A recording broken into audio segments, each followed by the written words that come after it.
ওদিকটা গার্ড হোক দাদা,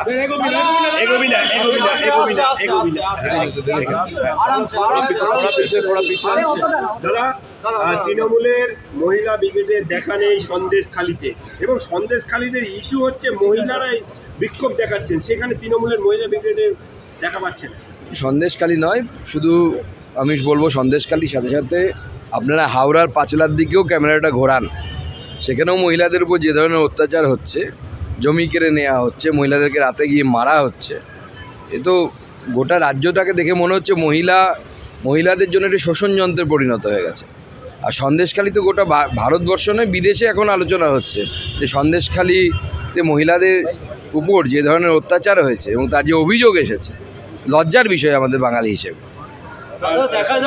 দেখা যাচ্ছে বিরোধী দলনেতার খালিস্তানি মন্তব্য নিয়ে বিভিন্ন জায়গায় মুরলীধর সেনের বিজেপি অফিস, অগ্নিদীর বাড়ির সামনে শিখ সম্প্রদায়ের মানুষরা তারা ধর্ণা বসেছে এবং প্রধানমন্ত্রীকে কার্যত ক্ষমা চাইতে হবে এমনটা তারা দাবি জানাচ্ছে, এখনো চলছে। দেখুন, এই বিষয়টা আমার জানা নেই, আমি খোঁজ নিয়ে দেখব। সন্দেশখালিতে মানব পাচার নিয়ে এনআইএ রিপোর্ট চেয়েছে রাজ্য পুলিশের কাছে, ডিজির কাছ থেকে তথ্য তলব করেছে কেন্দ্রীয় মানবাধিকার কমিশন।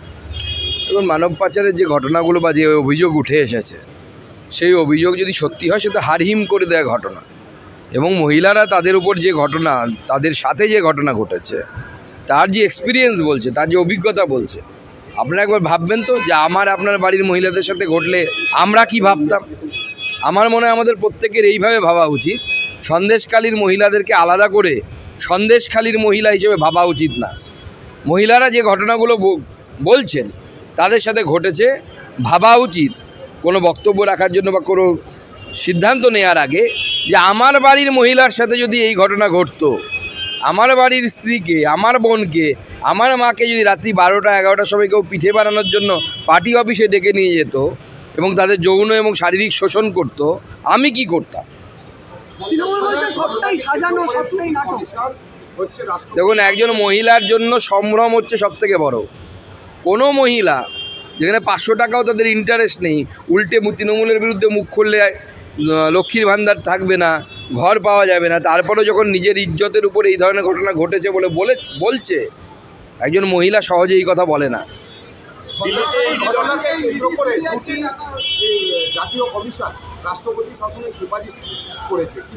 দেখুন, রাষ্ট্রপতি শাসন হবে কি হবে না এটা রাজ্যপালের বিষয়।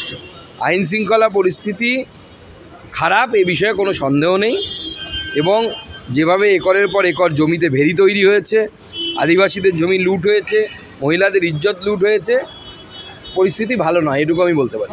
আধার বাতিল নিয়ে আপনারা বলেছিলেন 24 ঘন্টার মধ্যে প্রবলেম সলভ হয়ে যাবে, কিন্তু দেখা গেল প্রবলেম সলভের জায়গায় একাধিক জায়গায় আরও চিঠি গেছে আধার বাতিলের। এই বিষয়টা কিভাবে সলভ হবে, কিভাবে দেখছেন? কোনো আধার বাতিল হয়নি, সম্পূর্ণ মিথ্যে প্রোপাগান্ডা।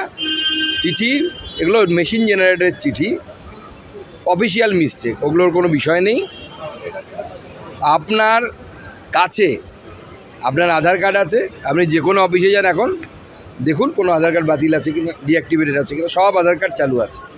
আপনি যে মন্তব্য করেছিলেন এই আধার বিষয় নিয়ে, সেই আধারের বিষয়ে মন্তব্য করে কেন্দ্র করে কুণাল ঘোষ বলছেন যে আপনি যে মন্তব্য করেছেন আপনাদের পক্ষ থেকেই আধার বাতিল করা হচ্ছে, এটা পুরো সাজানো এবং এটা ইচ্ছাকৃত।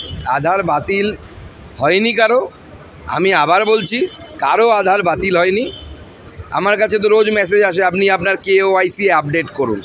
তার মানে কি আমার KYC ব্যাংকে আপডেট নেই?